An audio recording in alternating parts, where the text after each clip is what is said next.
Hello, कैसे हो आप लोग। यदि आप सुबह 4 बजे उठोगे, दिन में 14-15 घंटे पढ़ोगे और फिर रात में 2 बजे सोओगे और अगले दिन वापस सुबह 4 बजे उठ के पढ़ने लग जाओगे और आपको लगता है कि ऐसा करने से आप बोर्ड एग्जाम में पढ़ोगे, तो ऐसा बिल्कुल नहीं है। और मैं आपको सूचित कर दूं कि आपको ऐसा लगता है तो आपको सूचित किया जाता है कि आप गधे हो।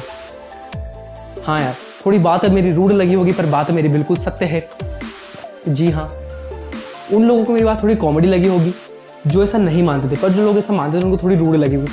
पर कोई बात नहीं यार भाइयों, होता है एक फेज। हमको भी लगता है कि 14-15 घंटे बच्चे पढ़ते होंगे तभी वो बोर्ड एग्जाम में 100% लाते होंगे। नहीं, वो बच्चे ऐसा नहीं करते हैं। वो 4 से 5 घंटे ऐसा पढ़ते हैं कि वो दूसरे बच्चों के 14 से 15 घंटे को रिप्लेस कर देते हैं। मुझे पता है कि आपका भी बिल्कुल भी कोर्स कंप्लीट नहीं हुआ है, मतलब टीचर ने करवा दिया है पर आपने कुछ भी नहीं पढ़ा है।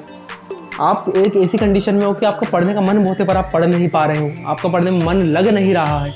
मन बहुत है कि हम पढ़ें, जब पढ़ने बैठते हो तो उसमें मन लग नहीं रहा है। तो यार उन बच्चों के लिए मैं आखिरी बात कर दूंगा।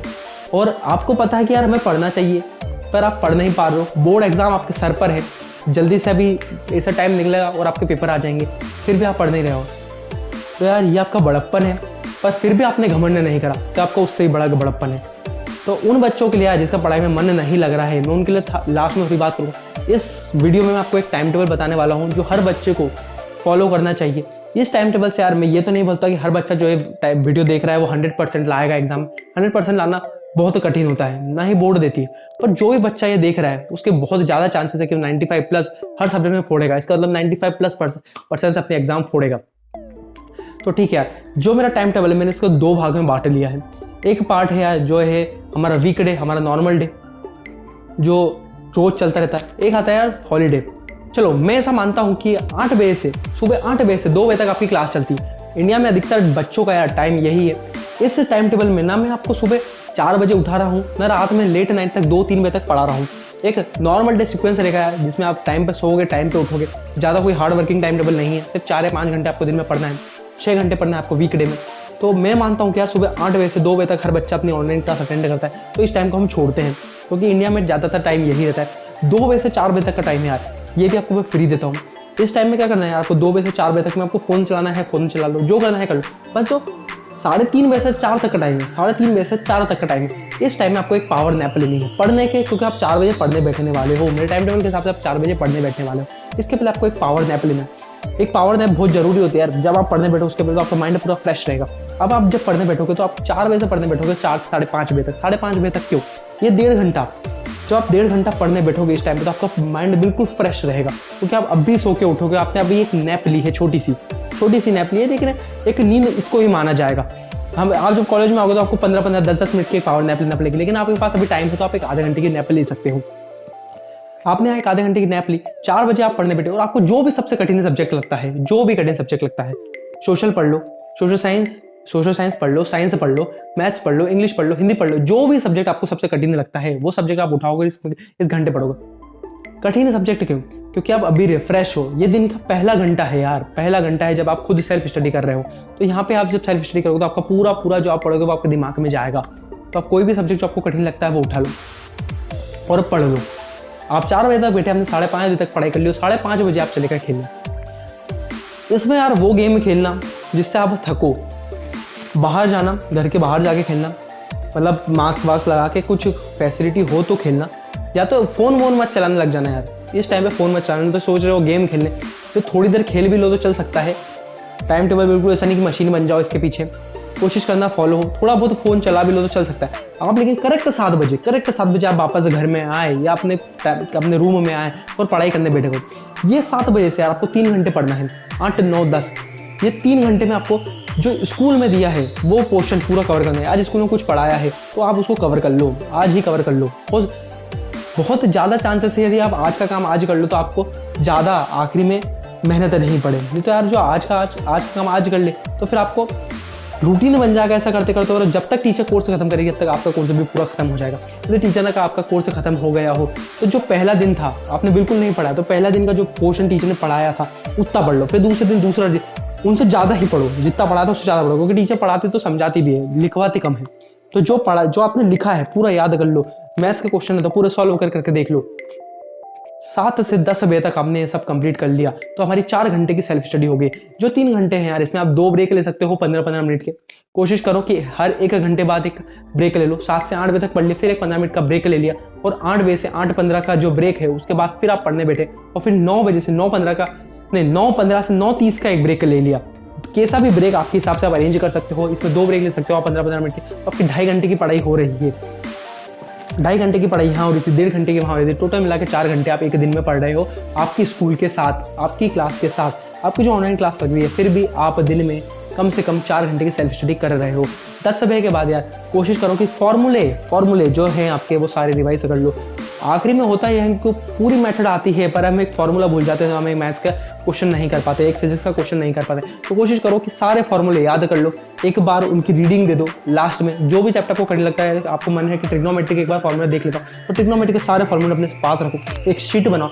मैं काम वो शीट आपको अब बना के दूंगा, अब मेरे एकदम से मेरे मन में आ गया एक शीट बनना चाहिए। एक शीट बनाओ, उस पर सारे फॉर्मूले लिख लो, या तो मैं दूंगा वो फॉलो कर लेना। शीट बनाओ और बढ़िया से उसको रात में पढ़ो, बिल्कुल पढ़ो, सोने के पहले पढ़ो। जो आप सोने के पहले पढ़ोगे वो आपको याद रहेगा।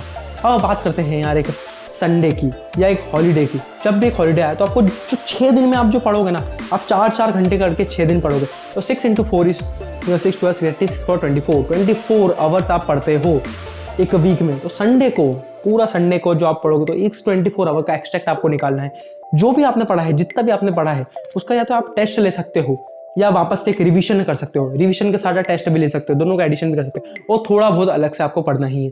पूरा रिवीजन करो, जो 6 दिन में पढ़ा है 7वें दिन पूरा रिवीजन करो, और जो पढ़ा है उसको अच्छे से याद करो। मतलब जो पढ़ा है उसको अच्छे से रिवाइज करो कि यार मैंने क्या क्या पढ़ा है। फॉर्मूले भी इस दिन एक दिन आप छोड़ सकते हो कि नहीं पढ़े, बाकी सारे दिन आपको फॉर्मूले पढ़ना है। संडे के दिन आप फॉर्मूले करो, पूरा रिवीजन करना है आपको जो पूरा आपने पढ़ा है, और इसको यार आपको कम से कम 6 घंटे पढ़ना है।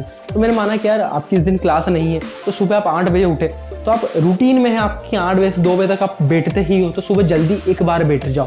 8 बजे से 1-1.5 घंटे की सेटिंग दे दो, 9:30 बजे तक आप पढ़ लिए, नहा लिए। इसके बाद यदि कोई बच्चे बहुत अच्छे हैं, संस्कारी है, तो वो शायद पहले ही नहा ले। संस्कारी नहीं यार, वो किसी को शौक रहता है कि नहा के काम खत्म करे, वो बच्चे नहा लिए। फिर 9:30 बजे से आपने अपने काम वाम करे, 12 के आसपास फिर बैठ गए, फिर 2-1 घंटे की सीटिंग दे दी, 2 बजे तक बैठ गए। 2 बजे तक बैठ के आपने वापस से रिवीजन कर लिया, और फिर वापस से एक बार 4 बजे बैठ के 4 से 6 बैठ गए, तो वापस से एक बार पूरा अपना रिवीजन कर दिया। और फिर आप रात में जब बैठोगे यार 7 से 10 वापस से आप जब बैठोगे, तो आप नई चीज़ पढ़ोगे, कोई सी नई चीज़ इस संडे को भी पढ़ोगे। फिर अगले संडे आप ये भी रिवाइज करोगे, ये भी उसी पोर्शन में रिवाइज करोगे। ऐसे करके यार आपका रिवीजन भी प्रॉपर चलता था। बच्चों के साथ होता यह है कि वो एग्जाम तक इतना सारा ज्ञान ले लेते हैं, इतना सारा ज्ञान उनके भरा जाता है उनके दिमाग में, उनको सब समझ नहीं आता कि किसको कैसे संभालूं। दिक्कत यह है कि उनको पता बहुत है, नॉलेज बहुत है, और उन्होंने रिवीजन नहीं करा, तो वो पेपर में यार उनको समझ नहीं आता क्या लिखूं। क्वेश्चन देखकर पता तो है क्वेश्चन करना कैसे है, पर फॉर्मूला क्या लगाना है, फॉर्मूला भूल गए। फॉर्मूला ही पता है कौन सा लगाना है, उनको ऐसा याद आता है कि इस पेज पे लिखा हुआ है, था पेज नंबर 36 पे लिखा हुआ था यार, ऊपर साइड लिखा हुआ था कोने पे, बस याद नहीं आ रहा है। यदि फॉर्मूले के साथ दिक्कत हो तो यार रोज रात में फॉर्मूले पढ़ो। हर बार यदि आप रिवीजन आपका प्रॉपर रहा तो आप एग्जाम पक्का फोड़ के आओगे। यहाँ होता है यार हमारा टाइम टेबल खत्म। अब मैंने बोला था मैं लास्ट में उन बच्चों के लिए बात करूंगा जिनका पढ़ाई में मन नहीं लगता है, और उन लोगों के लिए भी बात कर रहा हूँ जो ये टाइम टेबल फॉलो नहीं कर पाते हैं, जो टाइम टेबल दिल से फॉलो करना चाहते हैं पर 2-3 दिन फॉलो करके रुक जाते हैं। उन लोगों के लिए यार एक चीज़ ये है, एक टू डू लिस्ट बनाओ। एक टू डू लिस्ट में सुबह लिखो यार कि आज मेरे को ये करना है, ये करना है, ये करना है, और रात में सोने के पहले उस लिस्ट में जो जो करना था उसको काटो कि यार ये कर लिया, ये कर लिया, ये कर लिया। इंश्योर करो कि यार आपकी कोई भी चीज़ बचे नहीं। यदि आपकी एक हैबिट बन गई कि रोज आप एक टू डू लिस्ट बना रहे हो कि आज ये करना है, आज ये करना है, तो चांसेस ज़्यादा हैं कि आप जो लिख रहे हो वो आप कर लो। लिमिटेड लिखो यार, लिमिटेड लिखो।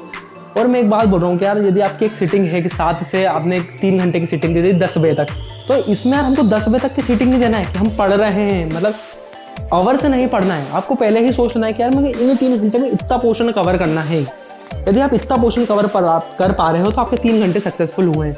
अपने हिसाब से लेना है। हर बच्चे को अपनी एबिलिटी पता रहती है कि मैं इन 3 घंटे में इतना ही कर पाऊंगा। कोई बच्चा ज़्यादा कर लेता है, कोई बच्चा कम लेता है, तो अपने हिसाब से एक ले लेना है कि अरे 4 पेज, ये 4 क्वेश्चन या ये 40 फॉर्मूले मैं इस 3 घंटे में याद करूंगा, केस कुछ भी हो जाए मैं याद करूंगा। यदि वो 3 घंटे में नहीं हो रहे हैं और आपका टाइम हो गया है 3 घंटे, तो आप 4 घंटे पढ़ोगे, लेकिन उतना पोर्शन कंप्लीट करके उठोगे। भले ही आपको यार रात की 12 बज जाए, लेकिन आपको उस दिन सोना है, उस दिन पढ़ना है। सोने से पहले ये सब काम आपको करना ही पड़ेगा। 12 बजे के बाद नहीं पढ़ना है। फिर कोशिश करना कि उसको संडे को मैनेज कर लो, यदि आपका नहीं हो पा रहा है तो 12 बजे के बाद आप सो जाना और सुबह 6 बजे तक 7 बजे तक उठ जाना। फिर आपको अरेंज करना पड़ेगा, इस टाइम टेबल को थोड़ा चेंज करना पड़ेगा, आपको 1 आध घंटा बढ़ाना पड़ेगा पढ़ाई के हिसाब से। मेरी बात आपको समझ में आ रही है? संडे में आपको 2-2 घंटे की 3 सिटिंग ले लो, कैसे भी संडे यार बहुत बड़ा होता है। निकल ऐसे जाता है क्योंकि हम मस्ती करते हैं, लेकिन आप पढ़ोगे तो आपको समझ में आएगा कि संडे एक बड़ा दिन होता है। हम लोग भी संडे पे यार भयंकर मेहनत करते हैं। संडे को यार 2-2 घंटे में तोड़ लो। 2 घंटे एक बार बैठो, 2 घंटे दूसरी बार बैठो, 2 घंटे तीसरी बार बैठो और पढ़ लो बिल्कुल अच्छे से। और एक जो 2-2 घंटे के दो पोर्शन है उसमें आप रिविजन करोगे, जो 2 घंटे का तीसरा पोर्शन है उसमें आप अपना नया कुछ पढ़ोगे। ये मैंने पूरा आपको समझा दिया है, जो मैंने पूरी वीडियो में बोला। जिन लोगों का पढ़ाई में मन नहीं लगता है, उन लोगों के लिए मैं बोलूँगा कि अपने मम्मी पापा के बारे में एक बार सोचो, वो कैसे कैसे आपको पढ़ा रहे हैं, क्या मेहनत कर रहे हैं आपके पीछे। उनके पास कुछ भी नहीं है, फिर भी वो चाहते हैं कि आपके पास सब कुछ हो। वो खुद के पास जो नहीं था, उनके पास खुद की एजुकेशन नहीं, तो वो चाहते हैं कि आप एजुकेटेड बनो। आपको आपका पैशन फॉलो करना है, आपका पढ़ाई में मन नहीं है, फिर भी आप क्लास 12th तक तो बिल्कुल पढ़ने ही वाले हो। उसके बाद आप कोशिश कर सकते हो कि आपका पैशन ढूंढ ले। होता यह है कि हमको क्लास 12 तक हमारा पता ही नहीं रहता हमारा एक्चुअल पैशन क्या है। हम बोलते हैं हम गिटार बजाएंगे, भैया ये बनना है, हीरो बनना है, मूवीज़ में जाना है। प्रोसेस इतनी कठिन है, जब तक हम 12th में आते हैं तो हमें पता चल जाता है कि यार ये शायद हमसे नहीं हो पाएगा। शायद वो हम डीमोटिवेट फील करते हैं या मैच्योर हो जाते हैं तो हमें कुछ कुछ चीज़ें पता लगने लग जाती हैं। अभी तक पापा मम्मी की बात मान लो, उनकी फ़ोटो पापा मम्मी और कोई भी बहन वहन हो जिससे आप प्यार करते हो घर में, या दादा दादी जिससे भी आप प्यार करते हो, उनकी फ़ोटो अपनी डेस्क पे लगा के रखो और सिर्फ उनके लिए पढ़ लो। आपका मन नहीं है तो उनके लिए पढ़ लो। बिल्कुल आराम से आपका टाइम निकल जाएगा पढ़ते पढ़ते और आपको पता भी नहीं चलेगा कि यार मैंने इतना टाइम तक पढ़ लिया। उनके बारे में सोचते हुए पढ़ लो। So here I conclude, thank you.